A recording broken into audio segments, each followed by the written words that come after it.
ഒട്ടും പ്രതീക്ഷിച്ചില്ല അല്ലേ? അതെ അതെ, ഇത്രയും വേഗം മന്ത്രിസഭ വീഴുമെന്നും താൻ ഒന്നുമല്ലാതായി തിരിച്ചു വരുമെന്നും ഒട്ടും പ്രതീക്ഷിച്ചില്ല. വീഴുകയും വീണ്ടും എഴുന്നേൽക്കുകയും ചെയ്യുന്നത് രാഷ്ട്രീയത്തിൽ സാധാരണമല്ലേ? പക്ഷേ തന്നെ പോലെ ഒരിക്കലും എഴുന്നേറ്റം പിടിക്കാത്ത നേതാക്കന്മാരെ കാണാൻ പ്രയാസമാ. ഇടോ, എന്റെ വീട്ടിൽ കയറി വന്നിട്ട് എന്നെ കളിയാക്കല്ലേ? വരാൻ ഇടയുണ്ടാക്കിയിട്ടല്ലേ? എന്തിടയുണ്ടാക്കിയെന്ന്? എന്റെ പയ്യൻ ഇവിടെ, ബാലു. ബാലു? ഏത് ബാലു? എന്ത് ബാലു? എവിടുത്തെ ബാലു? ഉരുളല്ലേ, നമ്മുടെ ശങ്കരമേനോന്റെ മകൻ ബാലഗോപാലൻ. ഇയാൾക്ക് എന്താ വട്ട് പിടിച്ചോ? വട്ടം കറക്കും ഞാൻ സത്യം പറഞ്ഞില്ലെങ്കിൽ. ഞാൻ ജാമ്യത്തിലിറക്കി എന്റെ വീട്ടിൽ സുരക്ഷിതമായി പാർപ്പിച്ചിരുന്ന ഭാഗ്യവാൻ ബാലു എവിടെയെന്ന് എനിക്കറിയില്ല. എന്നാൽ എനിക്കറിയാം, അവൻ ഇവിടെ ഉണ്ട്. അഥവാ ഉണ്ടെങ്കിൽ അവനെ ഞാൻ കൊണ്ടുപോകും. താൻ പോണോ തന്റെ വിരട്ടും കൊണ്ട്? അവനെ കൊണ്ടുപോകില്ലെന്ന് മാത്രമല്ല, ഒരുപക്ഷെ താൻ പോലും ഇവിടുന്ന് തിരിച്ചു പോയെന്ന് വരില്ല. ഉണ്ട കണ്ണും കള്ള താടി. ഒരല്പം പ്രതിപക്ഷ ബഹുമാനത്തോട് സംസാരിക്കുമേനെ. ഒന്നുമില്ലേ, നമ്മൾ ഒരു വർഗമല്ലേ? ആ വിചാരം തനിക്കും വേണം കേട്ടോ. കഴിഞ്ഞത് കഴിഞ്ഞു. നമ്മൾ തമ്മിൽ ഒരു പരസ്യ തല്ല് വേണ്ട. അവനെ ഇനി വിട്ടുതാ. സാധ്യമല്ല. എന്നും കുന്നും താൻ മാത്രം ജയിച്ച് മന്ത്രിയായ പോരല്ലോ. ഒരിക്കലെങ്കിലും ഈ നിയോജക മണ്ഡലത്തിൽ എനിക്കൊന്ന് ജയിക്കണം. അപ്പൊ താൻ അയാളെ വിട്ടുതരികയില്ല? ഇല്ല. തറയായ തെക്കൻ തറ വെറും തറയാ. എന്നോട് കൂടുതൽ നമ്പർ കാണിച്ചാൽ ഞാൻ ഈ തെരഞ്ഞെടുപ്പ് കലക്കും. ഒന്നുമില്ലെങ്കിൽ ഏതെങ്കിലും വായി നോക്കിയെ കൂടെ ഇലക്ഷൻ പിടിച്ചു നിർത്തി കൊന്നെങ്കിലും കലക്കും. ഭാഗ്യവാൻ ബാലു എന്റെ കൂടെ ഉള്ളിടത്തോളം ഒരു പൊന്നു മോനും എന്നെ ഒരു ചുക്കും ചെയ്യാൻ ഒക്കില്ല.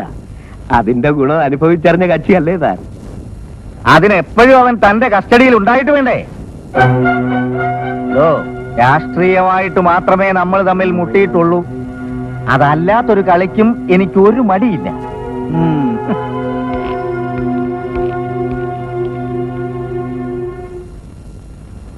ഇനി ആശയ്ക്ക് വകയില്ലെന്ന് ഇന്നും ഡോക്ടർ പറഞ്ഞ് ആശുപത്രിയിലോട്ട് കൊണ്ടുപോയിട്ടും കാര്യമില്ലാത്രേ. വേണ്ടപ്പെട്ട ആരെങ്കിലും ഉണ്ടെങ്കിൽ അറിയിച്ചോളാൻ പറഞ്ഞു.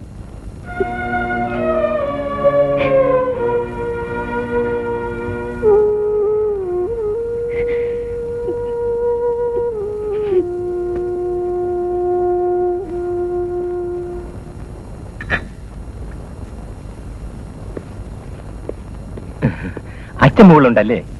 മനസ്സിലായില്ല. അച്ഛന് വളരെ വേണ്ടപ്പെട്ട ഒരാളാ. അച്ഛൻ താഴോട്ട് വരും. ഇനി അച്ഛൻ താഴോട്ട് വരില്ല, മുകളിലോട്ട് പൊയ്ക്കൊണ്ടേയിരിക്കും.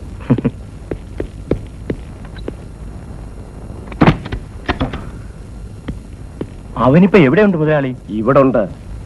പക്ഷെ ഇനി അവനെ ഇവിടെ വെച്ചിരുന്നുകൂടാ. ദിവാകരൻ സംഗതി മണത്തിരിക്കുന്നു. ഏതെങ്കിലും ഒരു രഹസ്യ സങ്കേതത്തിലേക്ക് അവനെ മാറ്റിയേ പറ്റൂ. നമുക്കൊരു സങ്കേതമുണ്ടല്ലോ. അതത്ര ഭദ്രമല്ല. മറ്റെവിടേക്കെങ്കിലും. എടോ, ഈ ഭാഗ്യം എന്തു വില കൊടുത്തും നമുക്ക് സംരക്ഷിച്ചേ പറ്റൂ. വില ആർക്ക് കൊടുക്കണം മുതലാളി? നിന്റെ തന്തയ്ക്ക്. ബാലുവിനെ ഒളിപ്പിക്കാൻ പറ്റിയ വല്ല സ്ഥലമുണ്ട് പറയണോ?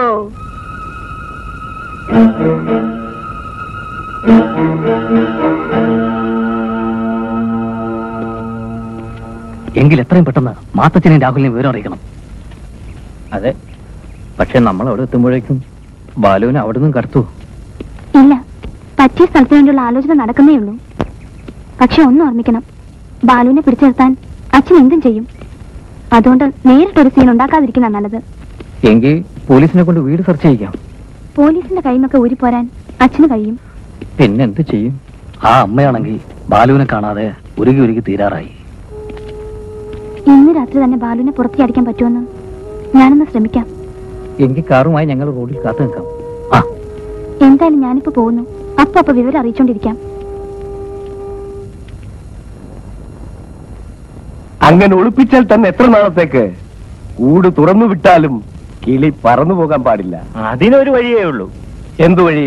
കിളിയുടെ കാൽ രണ്ടും വെട്ടിക്കളയും. വിധി. ഉപമകൾ പറയുമ്പോൾ അതിന്റെ അർത്ഥം അക്ഷരാർത്ഥത്തിൽ എടുക്കരുത്. ഇത് കിളിയല്ല, മനുഷ്യനാണ്. കാല് വെട്ടുകയല്ല, കാലുകൾ കെട്ടിയിടുകയാണ് വേണ്ടത്. എങ്കിൽ പിന്നെ കയറുകൊണ്ട് വരട്ടെ മുതലാളി. എന്റെ ഈശ്വര, പിന്നെ ഇവൻ അർത്ഥം എടുക്കുന്ന അക്ഷരാർത്ഥത്തിൽ തന്നെ. എനിക്ക് മുതലാളി തെളിച്ചു പറ.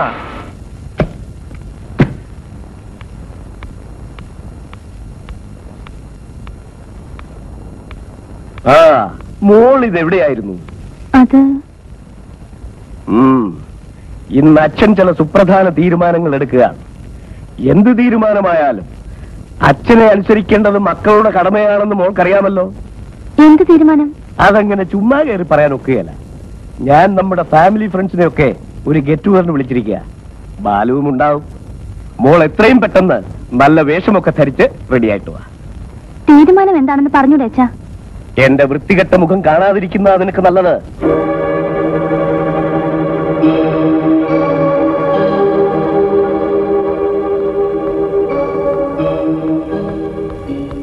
മുതലാളിയുടെ മുഖം അത്രയധികം വൃത്തികെട്ടതൊന്നുമല്ല.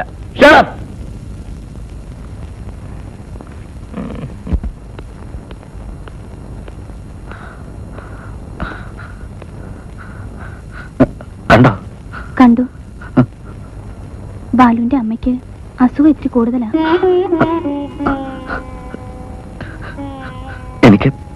എനിക്ക് ഇവിടുന്ന് രക്ഷപ്പെടാൻ ഒരു വഴി പറഞ്ഞു തരും.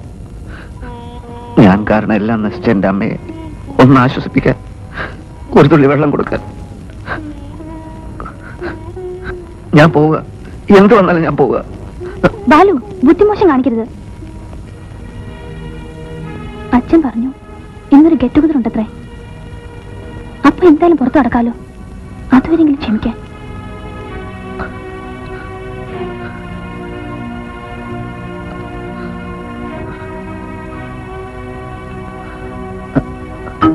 പാതി ഞാൻ കുളിച്ചു കയറണം.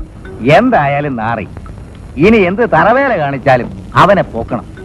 അല്ലെങ്കിൽ ഈ തെരഞ്ഞെടുപ്പോടുകൂടി ഈ നിയോജക മണ്ഡലത്തിൽ നിന്ന് നമ്മൾ കെട്ടുകെട്ടേണ്ടി വരും. ജീവൻ കൊടുത്തും ഞങ്ങൾ അവനെ കൊണ്ടുവരും. ഇനി ഒരു നിമിഷം എല്ലാവരും ഇങ്ങോട്ടൊന്ന് ശ്രദ്ധിക്കണം. ഈ ഒത്തുചേരലിന്റെ ഉദ്ദേശം ഇതുവരെ ഞാനൊരു സസ്പെൻസ് ആക്കി വെച്ചു. ഇനി ഞാനത് പൊട്ടിക്കാൻ പോവുക. എന്റെ പ്രിയ സുഹൃത്തുക്കളെ, നിങ്ങൾക്കറിയാം ഞാനൊരു ധനികനാണെന്ന്. പക്ഷെ ഞാനൊരു സോഷ്യലിസ്റ്റ് ആണെന്ന കാര്യവും നിങ്ങൾ മറക്കരുത്. ഈ ഇരിക്കുന്ന ബാലഗോപാലൻ സ്വന്തമായ ഒരു വീട് പോലും ഇല്ലാത്ത ഒരു അഗതിയാണ്. എന്റെ വീട് ഇനി ഇവന്റേത് കൂടിയാകാൻ പോവുകയാണ്. എന്റെ ധനം ഇനി ഇവനുള്ളതാണ്. ഈ ഇരിക്കുന്ന എന്റെ മകൾ മീനുവും ഇനി ഇവന്റേതാകാൻ പോവുകയാണ്.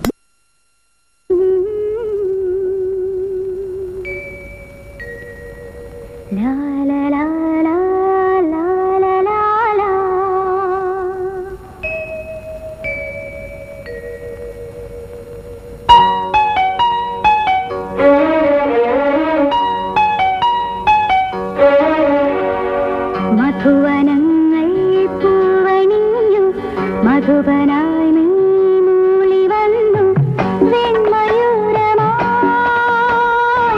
നൃത്തമാടുവാൻ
നിൽക്കൂ